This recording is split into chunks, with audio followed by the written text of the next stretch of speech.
Before we start the video, I just want to say thank you guys. I finally started editing and I've posted the video to the channel, and it just did so much better than I thought. So that motivated me, and we're going to make more builds. So if you like what you see, and you like the builds I make, like and subscribe. Without further ado, let's get into it.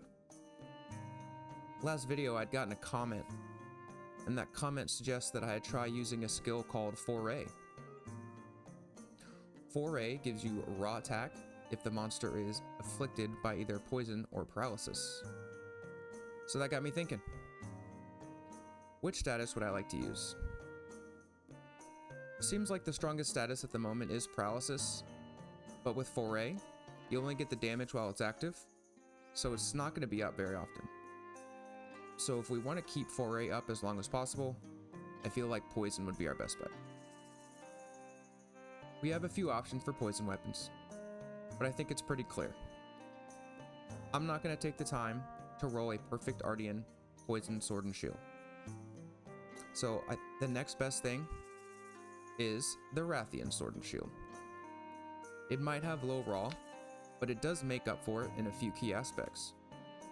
It comes with 15% base affinity, full critical status, which normally I wouldn't take the time to slot in, but for free, definitely is a nice addition. And the key, poison duration up.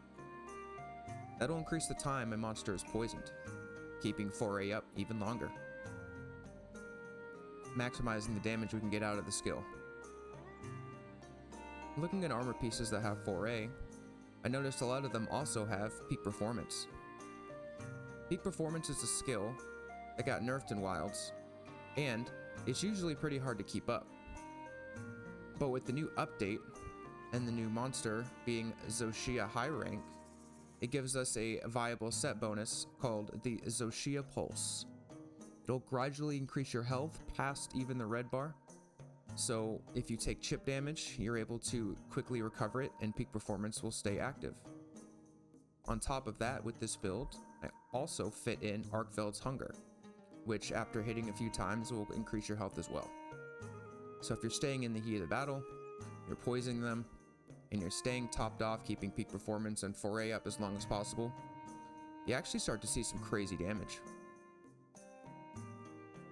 On this build also, I prefer to put in offensive guard to make up for the low raw, and you can actually get pretty decent numbers.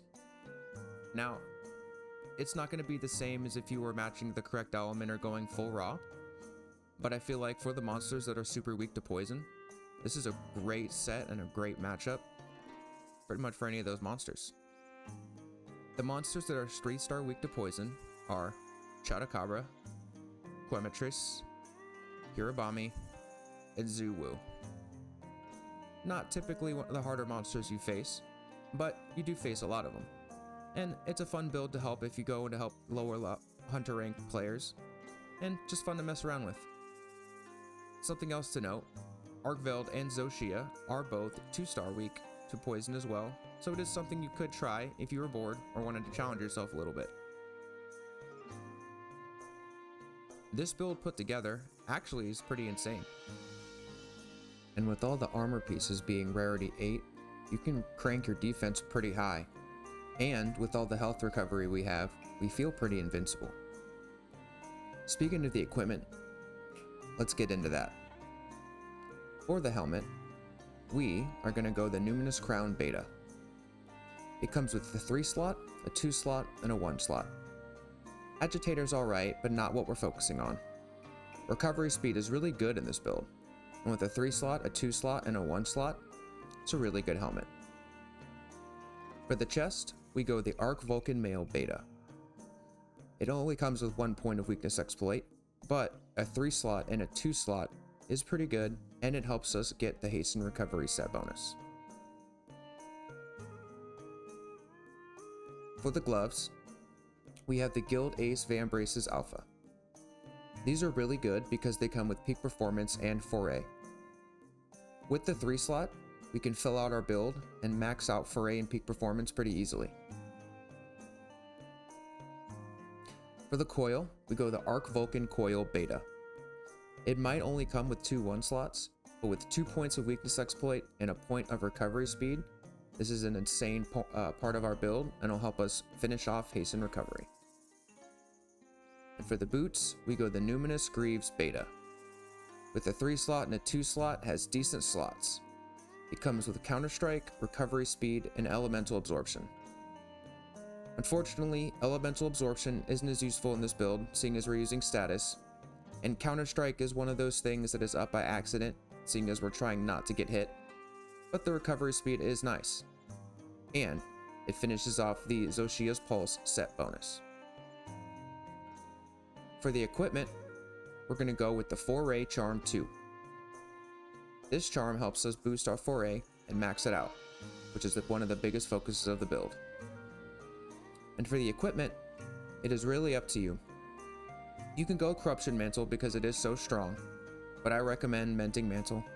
It'll keep your health ticking up slowly over time, keeping peak performance procced longer throughout the fight, keeping your attack boosted. Let's talk about the jewels. In the weapon, I like to have a Guardian Iron Wall jewel. The Rathian Sword and Shield has slightly low raw, so the offensive guard giving you 15% raw on a perfect guard is pretty nice. And the second stat is kind of up to you.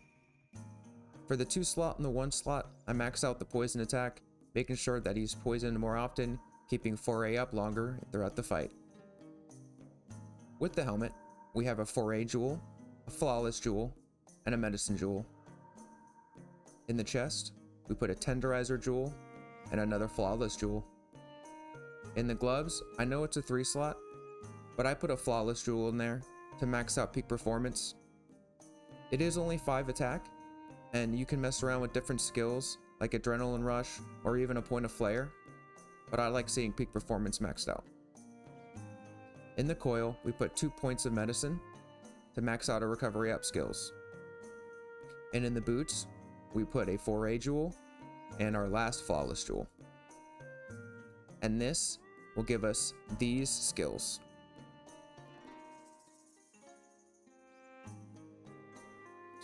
We will have 3 points of offensive guard, poison attack, and critical status.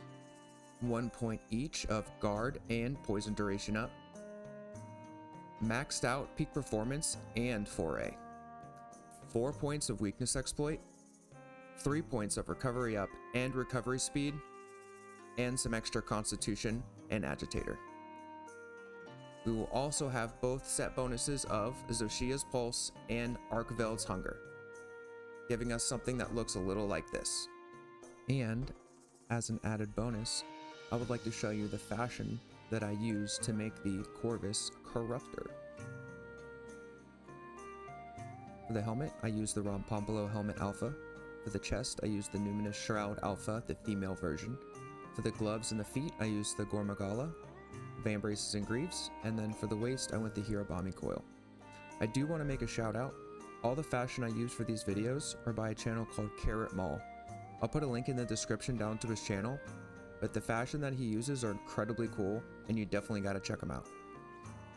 But I think that's going to be it for the build today, guys, and I appreciate you checking in. As always, if you have any suggestions for a new video, just leave it down in the description below. And as always, guys, shoo ya.